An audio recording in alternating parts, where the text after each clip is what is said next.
Israël, le porte-parole de l'armée, c'est ça, montre à nouveau des tunnels. Oui, il montre des tunnels et pas n'importe quel tunnel. Vous allez voir les images fournies par l'armée israélienne.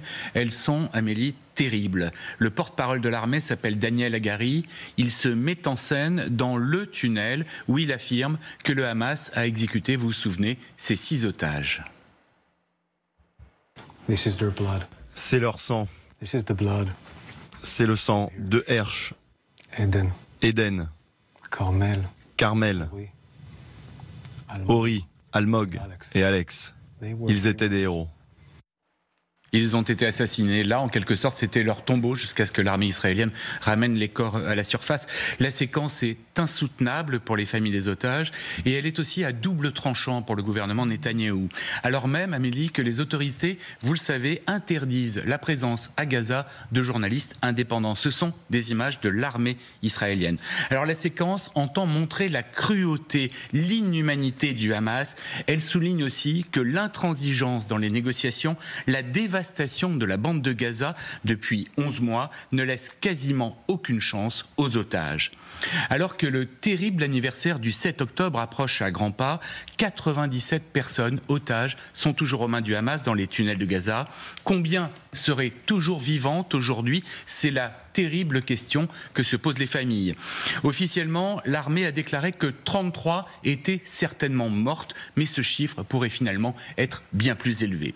À Tel Aviv, les manifestations se succèdent pour que le sort des otages devienne la vraie priorité du Premier ministre israélien. Pour les familles, le blocage des négociations équivaut à un arrêt de mort pour leurs proches. En près d'un an, 706 soldats israéliens ont été tués sur les différents fronts, au sud, évidemment, à Gaza, mais aussi sur le front nord, près du Liban.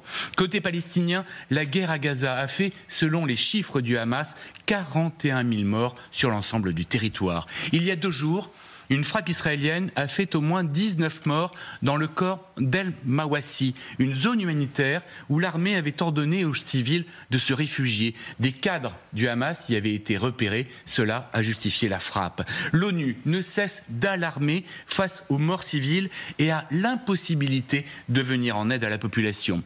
Hier, par exemple, un convoi onusien participant à une campagne de vaccination contre la polio a été bloqué pendant de longues heures par des soldats de Tsahal. Les protestations internationales n'ont aucun écho en Israël. Alors, à l'approche du 7 octobre, la stratégie de Benyamin Netanyahou est totalement dans l'impasse. Son propre ministre de la Défense annonçait hier que le Hamas, en tant que formation militaire, n'existe plus aujourd'hui à Gaza. Donc, si jamais il n'existe plus, qu'est-ce qu'on fait ? Yoav Gallant en déduit que Israël devrait conclure un accord qui permettrait une pause des combats pendant 6 semaines et le retour des otages. Une formule dont on parle depuis des mois et des mois. Une pause en discussion depuis si longtemps déjà au Qatar ou en Égypte. Une trêve que Joe Biden demande au moins depuis le début de cette année.